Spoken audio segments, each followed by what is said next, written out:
discussing stuff that you can never discuss publicly. All right, well, that's the main story in the Sunday paper, so we'll go straight to Canberra now. We're joined by the Prime Minister, Kevin Rudd. Good morning. Welcome. Good morning, Barry. Thanks for having me on the program. Do you at least accept that you left an impression that you were taking time out from the campaign to deal with the Syrian crisis? Not at all, Barry. The bottom line is, if I hadn't taken the opportunity to alert the Australian people as to what was going on, I would have been criticised for that. Furthermore, when you look at statements made by the White House during the course of yesterday, it's very plain that when you have the President of the United States receiving briefings on appropriate responses from the international community and by the United States, a menu of responses to respond to the use of chemical weapons, I have a responsibility to make sure the Australian people are aware of that. I think the other point I'd make is just this. If in that press interview yesterday, I then went on to talk about the other issues in the campaign, in particular the National Broadband Network. So for me, the campaign continues, as was evident by what I did yesterday, which was to continue to campaign on the core issues affecting people in this election. But part of the problem is you made that announcement at 10 o'clock, you then flew to Brisbane. It wasn't until 6 o'clock that you got to Canberra. The crisis has been going on in Syria now for days. Why did it take until 6 o'clock at night on Saturday night for the experts to get their act together? Well, the experts and the officials and the advisers behaved entirely appropriately. When I spoke to the Secretary of the Prime Minister's Department yesterday morning, he advised me that it was appropriate that a briefing occur of myself and the Foreign Minister and others by relevant officials. Furthermore, he said that given the time gap with various other capitals around the world and the need to collate the relevant information from the intelligence agencies, the security agencies, from the Defence Department, from the Department of Foreign Affairs, that the earliest that such a briefing could productively occur would either be last night, Saturday night, or on Sunday. I said the best thing to do was to do it as soon as possible. He recommended, therefore, that we do it last night. That's exactly what happened. And I see in today's newspapers, from Mr Murdoch's newspapers in many parts of the country, stated in the front page that a national security briefing to ministers and myself was abandoned because of other commitments I had in Brisbane. That is 100% false. Had the newspaper bothered to contact my office, they would have known it was 100% false. And the journalist who wrote the story has gone out there this morning to say that their headline was false. I don't think it could be any clearer in terms of what has happened here. Are you able to say what that other appointment was at 3 o'clock after you taped Kitchen Cabinet? I had other appointments in Brisbane. They were of a private nature. I don't wish to disclose those, but they were long-standing and dealt with a whole range of matters involving various members of the community. Well, on Syria now more generally, is there anything that Australia can do directly in response to the situation there, given that the government is in caretaker mode? I think the first responsibility, Barry, in caretaker mode is to ensure that the Australian public are made aware of what's going on, and to ensure that Mr Abbott, as the alternative Prime Minister, is made aware as well through the caretaker conventions. Secondly, what we have done is, of course, make contact with friends and allies. The Foreign Minister, Bob Carr, has been in contact with both the French and the British Foreign Ministries and Foreign Secretary. I've been in contact with the US Ambassador here as well as with our officials. The core question is this. Number one, I think anyone watching your program this morning will just be horrified by what they've seen on their screens. It's 2013. We have the use, it seems, of chemical weapons in large scale against a civilian population. This is just horrendous beyond description. On the analysis, based on the information available to the government at this time, indications point to the use of chemical weapons, and indications point to their likely use by the regime. However, no one should rush to that conclusion until we have the definitive report from UN weapons inspectors. You asked particularly what Australia can do. In a week's time, we take over the presidency of the United Nations Security Council. One of the reasons I put forward for nominating Australia to that position some years ago, in the midst of considerable controversy and opposition here, was that we would have a place at the leading councils of the world on critical decisions such as those now affecting Syria. So we will be using our position on the Council now and from next week to try and forge consensus in the Council around a resolution or a presidential statement from the Council to support the Secretary-General's call for the Syrian regime to admit weapons inspectors now. The burden of proof lies with the Syrian regime, and the weapons inspectors are those who can provide that proof. And it does seem as if the United States is preparing at least for the possibility of military intervention. Could you see the day when perhaps Australia might join them in some sort of military intervention? I think in these circumstances, Barry, it's important to be calm and measured in our response to crises. The first step is to inform the Australian public as to what is happening to the best of our knowledge. Secondly, to then engage in what we are currently doing, which is the proof testing exercise. I think we're all very reminiscent of when previous Australian governments and other governments went into armed conflict in Iraq based on, frankly, something that was entirely incorrect. When it comes to the situation in Syria, whatever the response may be and whatever form it might take, it's absolutely critical that we get the facts absolutely right first. But the burden of proof, in my judgment, now lies with the regime. They've got to come clean with the international community. They've got to allow the weapons inspectors to have access to this site now because, as I said, all the indications point in their direction. Responses, that is something which would come next. OK, we'll turn our attention to the campaign now. And why do you say you deserve to be re-elected? Well, Barry, I'm the first one to admit it, having returned to the Prime Ministership, that in the past the government has got a number of things wrong. All governments do. I seek, however, to admit it. For example, I don't think our actions on the carbon tax were right. That's why I changed it and moved towards a floating price. What was wrong with that? Well, to begin with, we didn't have a mandate for it. And furthermore, a floating price is the best response to changing international markets. So I've changed that. The second point is this. I think we also saw emerging unnecessary divisions between government, business and unions. I've sought to change that by bringing people around the one table, the ACTU, the government and the Business Council of Australia. Thirdly, I think we also saw something wrong happening in the Labor Party. And we've seen, of course, the report of ICAC in New South Wales. So the actions we've taken there, mine, to reform the leadership structure of the Labor Party so there's a new system for electing the leader, but also to authorise federal intervention in the New South Wales branch. So I'm upfront about the fact that this hasn't all been hunky-dory. But I'd also say with a full and complete view of recent political history, Barry, everyone in government in times past has made mistakes. If we're looking to some halcyon days under the Liberals, they're the government that brought in work choices. They're the government that took us to war in Iraq based on, frankly, a lie.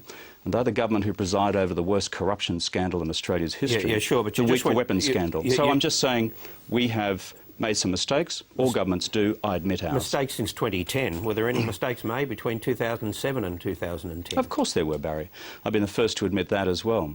Your question also goes to... For example... Well, I've also admitted in previous discussions that in relation to the communication of the decision concerning the emissions trading scheme in the lead up to 2009-10, that was not done correctly. Furthermore, I've also said that with the benefit of hindsight, in around 2009-10, we should have begun to adjust our policy on people smugglers earlier than we did, with the benefit of hindsight.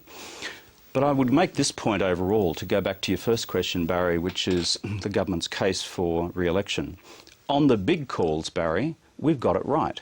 On the big calls on the economy and keeping us out of recession, we got that right. Our actions on the global financial crisis, we got that right.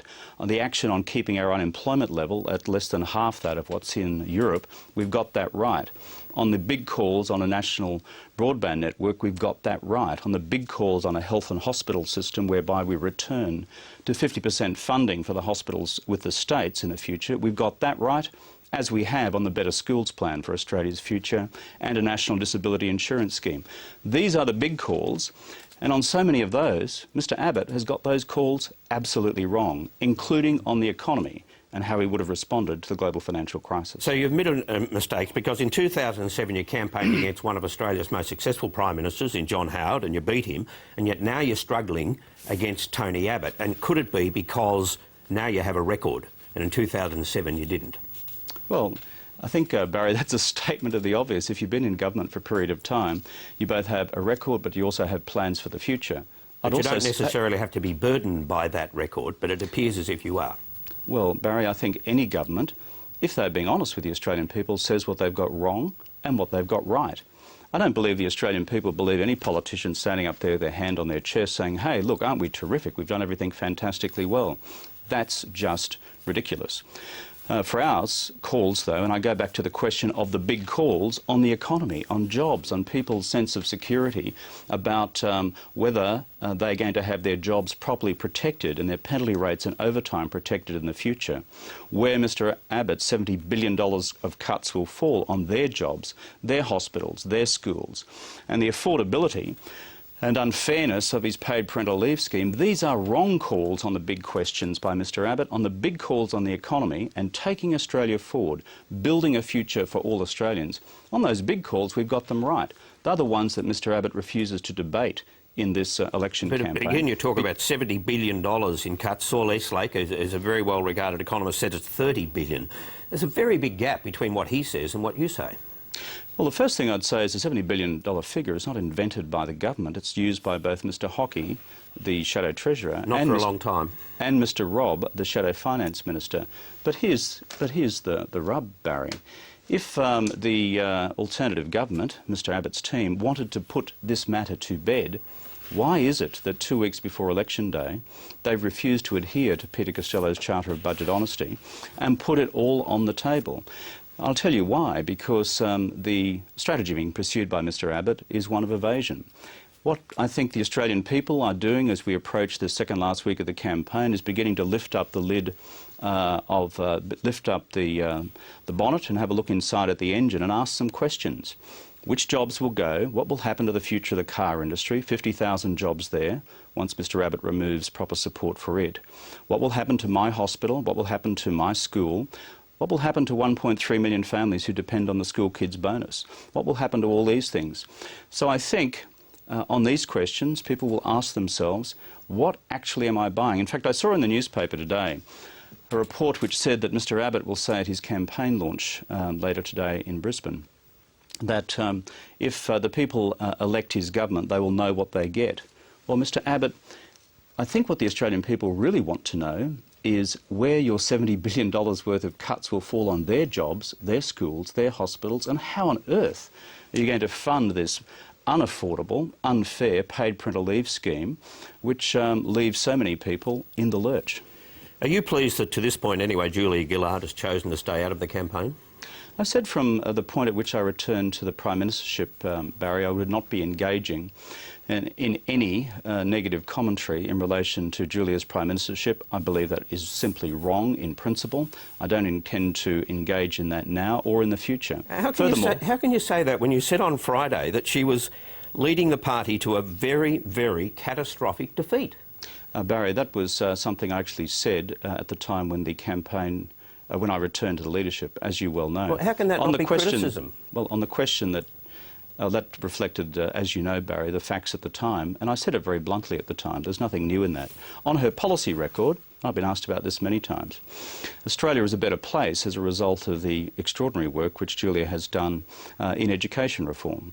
Her work on the Better Schools Plan, her earlier work on testing in schools, and furthermore, her work in conjunction with Jenny Macklin and Bill Shorten on bringing in Australia's first National Disability Insurance Scheme. I believe our job in leadership is to affirm the contributions of those who have come before us, whatever our personal disagreements may have been made with them. Will you be inviting her to the campaign launch? I understand Julia has made plain her position on that question, and I respect it. It's entirely appropriate that she make her own call on this, and I respect her decision entirely. You asked for I think earlier in your question you referred to the circumstances which I faced in 2010. The difference is, in 2010, of course, I was recontesting an election, and during that election campaign, I was asked to campaign both, obviously, in my own seat, but in other seats as well. Julia's record, I honour. I will not be engaged in any character assassination of her or her political and policy reform record. I believe we should be building one another up, not be in the business of tearing one another down. Well, again, then I ask the question as to why halfway through the campaign would you refer to this catastrophic result? Well, I was simply referring to what I had already said. I've made no criticism whatsoever of Julia's policy achievements. And the core focus of this campaign, Barry, as you well know, is not whatever personal disagreements Julia and I have had in the past. They are well documented, including by yourself. This is about a contest between the government that I lead and Mr Abbott. And Mr Abbott, as of this day, 2 weeks out from a campaign, effectively is avoiding any level of scrutiny. Avoiding any scrutiny on his costings, and avoiding any scrutiny on where his cuts would fall, avoiding any scrutiny about what he would actually do with the goods and services tax, and avoiding any scrutiny on what would happen with the Fair Work Act and protections for penalty rates and overtime. We've got a clear plan in these areas, and our plan is very basic. We want to build the jobs and industries of the future, and we have a plan to do that. We want to diversify the economy, not have all our eggs in one basket. We have a plan to do that. We want to build and complete the national broadband network, and we have a plan to do that. And a plan to invest a further $15 billion in the kids in the school system of the future, and $20 billion in the hospitals of the future, so that we provide the services which Australians need for the future. That's our plan of building. Okay. Mr Abbott's plan is one of cutting down, and I think my job is to make that alternative very plain, so that come voting day, if people choose to vote for Mr Abbott, they know precisely what they are getting. And at present, that has been kept from them. Are you at least grateful that Julia Gillard supporters have not attempted to sabotage your campaign in the same way that your supporters sabotaged her campaign in 2010?